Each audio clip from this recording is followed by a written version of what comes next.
Think about the worst curse words or derogatory slurs you know. Oh yeah, it's going to be one of those videos today. Even if you just hear them mentioned in a clinical or academic setting, they carry a visceral, skin-crawling punch. I learned this the hard way when I co-authored a paper on various pronouns based on the N-word, yes, that one, and when we presented at a linguistics conference where everybody understands the distinction between mention and use, and where plenty of people write all sorts of things about taboo words and so on, people were still upset, like make up false accusations and peddle them to the dean to try to get you expelled from your grad school upset. By the way, if you want to know about how that kind of sentence works, I got a whole video about that. For decades, linguists and philosophers have argued that this offensive power comes entirely from history and intent. We're taught that words are just arbitrary vessels, empty containers that we fill with meaning. A word only hurts because of the social prejudice and hatred attached to it, right? Well, a fascinating study by researchers Eric Mandelbaum and Stephen Young completely flips that idea on its head. They found evidence that slurs aren't just socially offensive, they are phonetically engineered to sound inherently ugly to the human brain. This is something that I've been toying with for a while, and I'll add my own twist to their ideas at the end, so stick around for that. Anyway, if you're new to the channel, I'm Dr. Taylor Jones. I've got a PhD in linguistics from the University of Pennsylvania, and on the channel, I discuss everything related to language, linguistics, language learning, and culture. If you're into those topics, be sure to subscribe and ring the bell for notifications. This is Language Jones.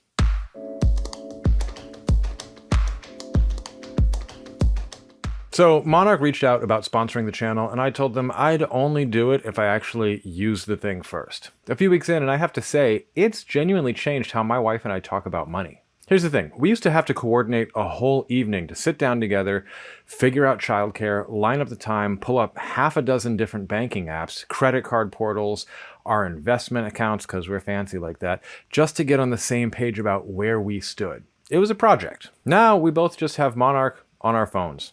Same dashboard, same view. All our accounts, cards, loans, and investments are syncing in from over 13,000 institutions, all in one clean place. We can see our spending, our net worth, our debt payoff progress, recurring bills, everything. So instead of scheduling a money summit, one of us just glances at it, says, hey, did you see this? And we handle it.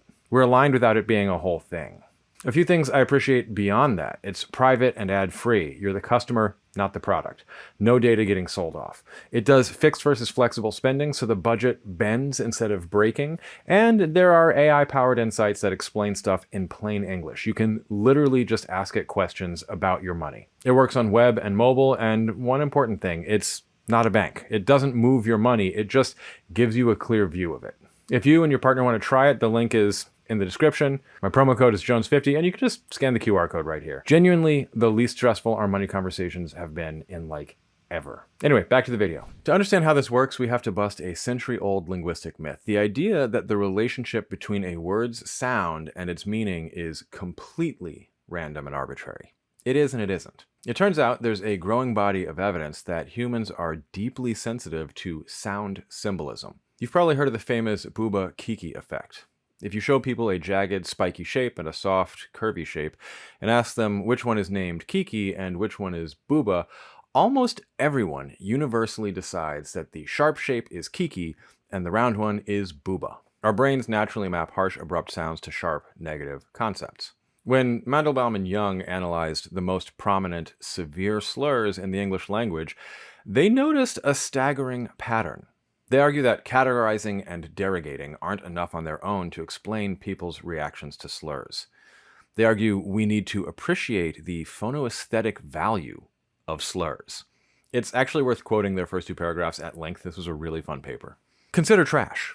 Pretty much no one likes it. And what holds for the signified holds for the signifier. When asked how to rate how much they like a word on a 1 to 9 scale, with 1 being the lowest rating a participant can give, that's a Likert scale, the word trash rates as a 2.74, equivalent to queasy, malpractice, diabetes, tuberculosis, and heroin.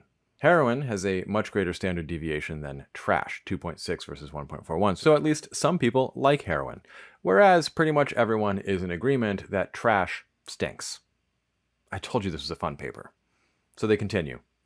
It's even more poorly rated than bigot, 2.75, and scurvy, 2.76. Unsurprisingly, synonyms of trash also rate poorly. Garbage rates as a 2.88, equivalent to hyperventilating and a bit more disliked than addicted, 2.89.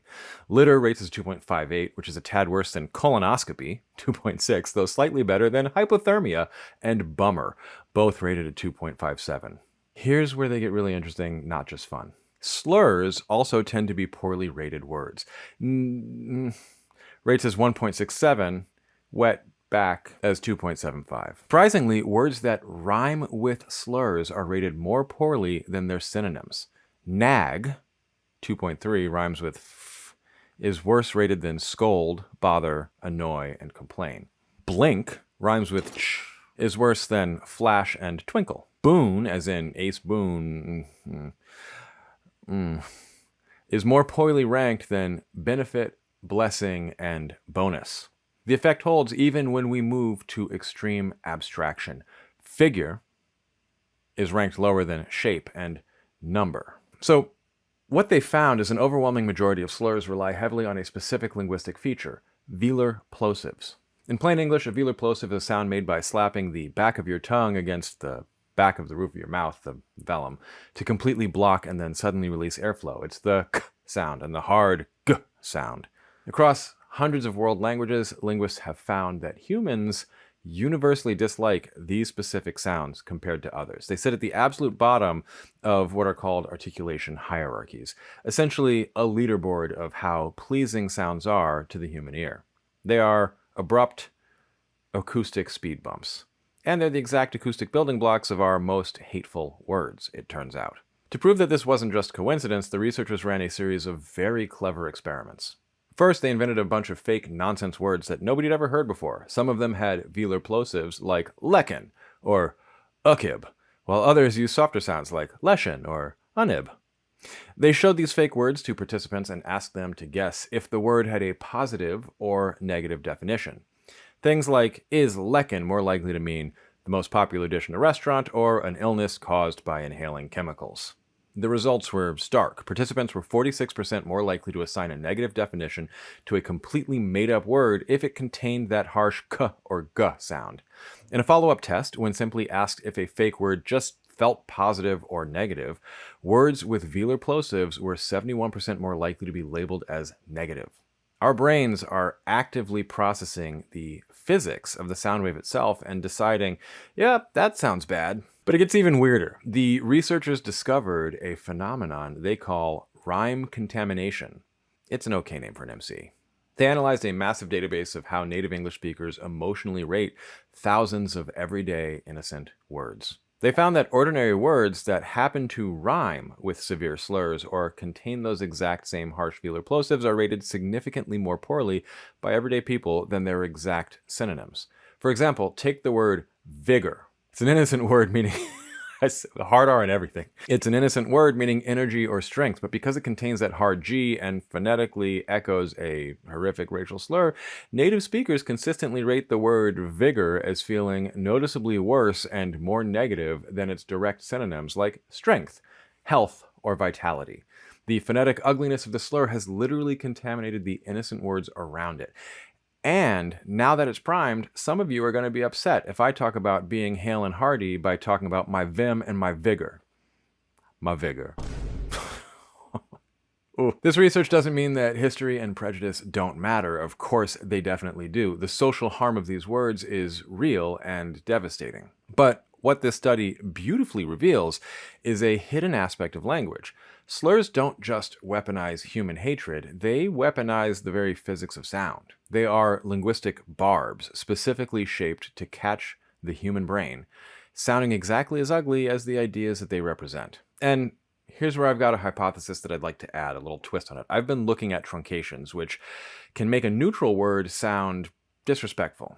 I love Mexican food is a totally normal use of a national word, but if I call somebody a Mexi, that's somehow understood as a slur despite just not being attested before. Notice it's got the velar plosive in it too. And what triggered this observation on my part was the post-apocalyptic North American war graphic novel We Stand on Guard, which follows the Canadian resistance against the US. No, really. And the Americans are characterized as just all-around bad guys, in part through their use of the anti-Canadian slur Nucks, a truncation of Canuck, or Canuck. Absolutely wild stuff. If you want more of these connections in these moments, not the slurs, but you know, you can sign up for the waitlist and updates for my upcoming self-paced digital intro to linguistics, The Language Blueprint, at www.languagejones.com/blueprint. If you like what I'm doing with the channel, you can always support it with super thanks or over on Patreon at www.patreon.com/languagejones. So think before you type a comment, but what do you think? Does the acoustic sound of a word change how it makes you feel? Let me know in the comments below. Hit that like button, subscribe for more deep dives into the human mind, and I'll see you in the next one. Until then, happy learning. Actually, should I do a whole series on phonoaesthetics, like cash and totes and moist?